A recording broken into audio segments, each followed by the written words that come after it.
So there's a much, much easier way to make this work. Another common mistake that we need to touch on today is that we see entrepreneurs and new dropshippers focusing on selling low ticket items.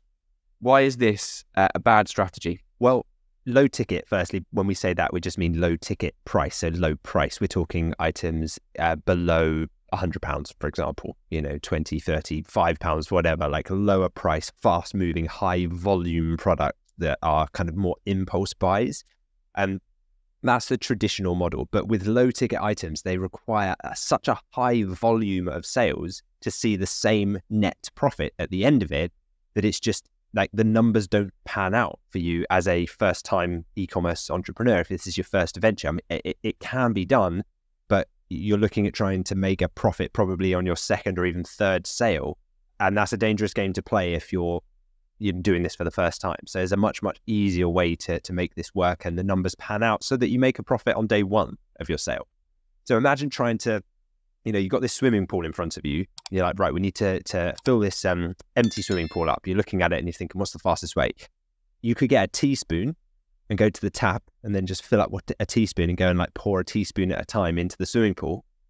Or you could just get a fire hose and just fill it up that way, right? The end result will be the same. You'll make the same profit eventually, but how many more teaspoons full of water are you going to need to pour into the pool to get the same output? That's the point. Like, we're not saying here that you can't fill a swimming pool with a teaspoon. You can, but do you really want to?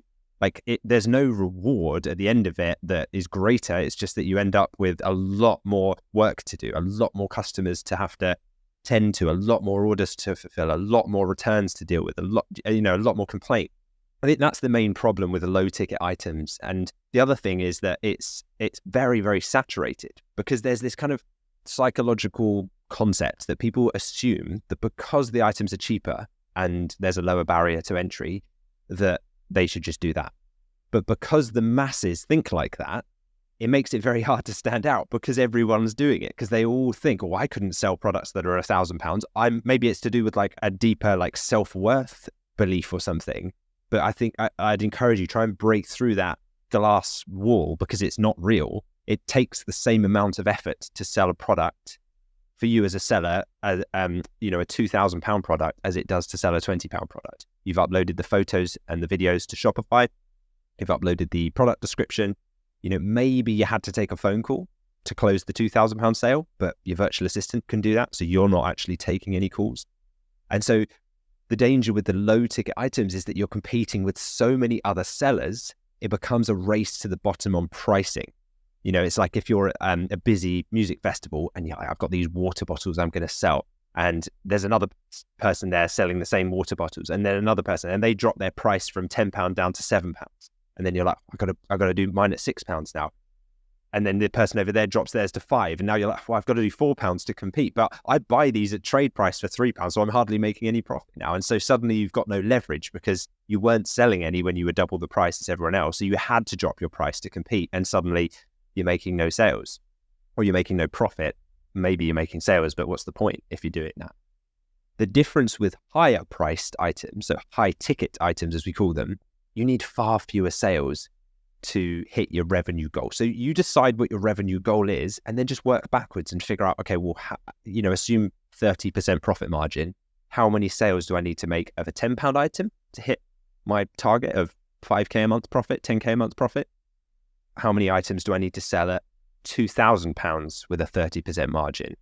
If you're making £600 net profit per sale, you're going to need far fewer sales, because each one contributes such a higher chunk of that overall profit goal that you're striving for, that you don't need as many. Rather than chasing hundreds of those small sales, you can instead just focus on high value sales that make a real difference to your business and to your customer as well. Remember this, like, we're not just saying this because it's easy for you as the business owner.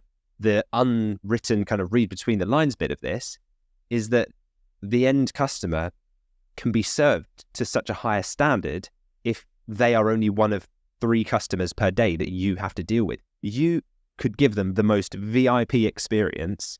You could give them a call. You could send them a nice email. You could send them a nice little gift hamper. If you're making £600 profit on a sale, you could do all kinds of great things to wow them, get a great review, and leave them with such a great experience that they kind of have no choice but to recommend you to their friends. Versus, how are you going to do that if you're needing to make like 200-300 sales per day at a low £10 or £20 item? You're just not going to be able to. You're going to be overwhelmed with admin, with complaints, with refund requests, with issues.